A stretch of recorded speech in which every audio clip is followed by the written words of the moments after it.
Этой осенью в Крокус Экспо открыла свои двери крупнейшая в России, СНГ и Восточной Европе выставка парфюмерии и косметики Интершарм 2015, на которую свою продукцию представили как начинающие компании, так и профессионалы в индустрии красоты со всего мира.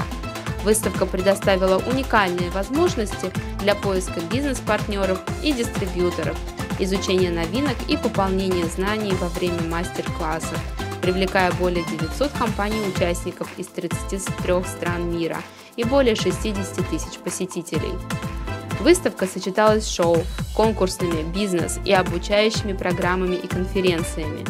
В этом году свою продукцию представили компании по таким направлениям, как парфюмерия, средства по уходу за кожей и личной гигиеной, декоративная, натуральная и органическая косметика, лечебная косметика и пищевые добавки, оборудование и инструменты для салонов красоты, косметика и парфюмерия для дома, оборудование, профессиональная косметика и аксессуары для волос, а также косметическая упаковка.